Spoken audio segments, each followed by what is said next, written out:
warahmatullahi wabarakatuh. Alhamdulillahirrabbilalamin. Wassalatu wassalamu ala asyrafil anbiya'i wal mursalin Sayyidina Muhammadin wa ala alihi washabihi ajmain, amma ba'd. Perkenalkan, nama saya Tarmizi dan teman saya bernama Mario Ulfa. Kami dari kelompok 6 ingin mempresentasikan dari mata kuliah Ilmu Kealaman Dasar yang berjudul Sumber Daya Alam. Poin yang pertama, klarifikasi sumber daya alam. Klarifikasi sumber daya alam adalah semua bahan yang dapat ditemukan di muka bumi ini yang akan dimanfaatkan oleh manusia. Jadi intinya, semua yang dapat dimanfaatkan, baik itu tumbuhan, tanaman, maupun hewan, dan segala yang ada di bumi ini yang ditemukan oleh manusia, yang akan dimanfaatkan oleh manusia. Masuki poin pembahasan yang kedua, yaitu berbagai sumber daya alam. Berbagai sumber daya alam dapat digolongkan beberapa bagian. Bagian pertama adalah sumber daya alam berdasarkan sifatnya, yaitu bisa diperbaharui dan tidak bisa diperbaharui. Sumber daya alam yang dapat diperbaharui adalah sumber daya alam yang secara murni atau dapat dibudidayakan agar pulih kembali.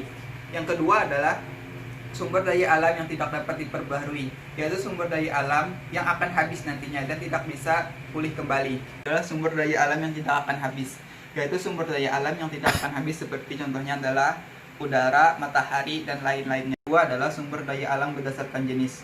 Sumber daya alam berdasarkan jenis terbagi atas beberapa bagian, yaitu sumber daya hayati dan non-hayati. Sumber daya hayati adalah sumber daya alam seperti flora dan fauna. Sedangkan sumber daya non-hayati adalah sumber daya alam seperti batu bara dan lain-lainnya. Golongan yang ketiga yaitu sumber daya alam berdasarkan pembentukannya.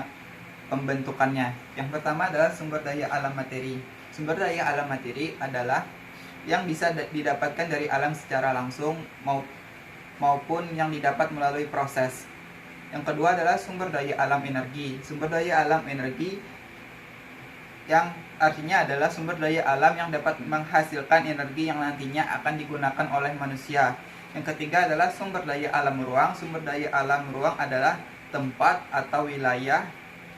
Sumber daya waktu adalah sumber daya yang berkaitan dengan waktu. Misalnya, golongan yang keempat adalah sumber daya alam berdasarkan daya pakainya. Sumber daya alam berdasarkan daya pakainya terbagi atas dua bagian, yaitu sumber daya pakai yang bernilai ekonomis tinggi dan bernilai ekonomis rendah. Yang bernilai ekonomis tinggi misalnya adalah emas dan perak dan lain-lainnya. Sedangkan yang bernilai rendah atau tidak memerlukan biaya sama sekali yaitu air, seperti air yang kita dapatkan sehari-hari. Berbagai sumber daya alam di Kalteng. Kalimantan Tengah adalah salah satu provinsi di Indonesia yang terletak di Pulau Kalimantan. Di daerah Kalimantan ini, mendominasi wilayah adalah 80% hutan yang kekayaan alamnya masih tersembunyi. Lahan yang luas saat ini mulai didominasi kebun kelapa sawit, perkebunan karet, dan rotan yang masih tersebar hampir di seluruh daerah, terutama di Kabupaten Kapuas, Katingan, Pulang Pisau, Gunung Mas, dan Kota Waringin Timur. Selain tambang batu bara, wilayah Palangkaraya yang didominasi oleh dataran rendah juga menurutnya dimanfaatkan untuk energi alternatif. Salah satunya dapat dikembangkan adalah pembangkit listrik tenaga angin. Kalimantan Tengah juga menyimpan potensi untuk dikembangkan menjadi pembangkit listrik tenaga air. Hal ini dapat dimanfaatkan lewat membangun bendungan yang juga berasal dari bendungan sungai dan danau yang ada di Kalimantan Tengah. Konsep kelestarian dan pendayagunaan sumber daya alam. Secara umum, konsep dasar pengolahan sumber daya alam ditujukan kepada dua hal.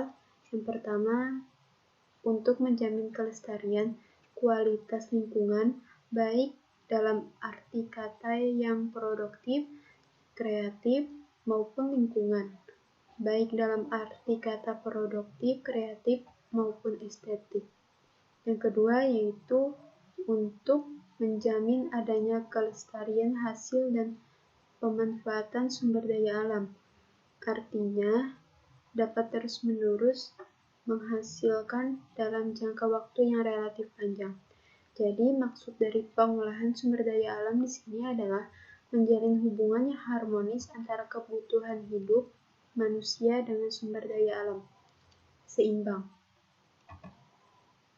Di sini ada cara-cara pendayaan dan kelestarian sumber daya alam. Yang pertama, sikap kita yaitu harus pendidik cinta lingkungan. Dengan budaya hidup cinta lingkungan akan berdampak positif terhadap pengurangan kerusakan lingkungan.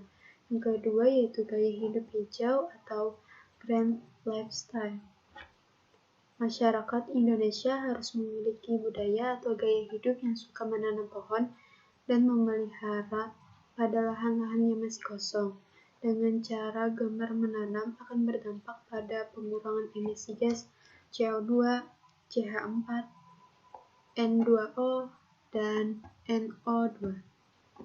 Yang ketiga yaitu ruang terbuka hijau atau RTH adalah semua ruang terbuka yang ditanami dengan tanaman yang baik secara alami.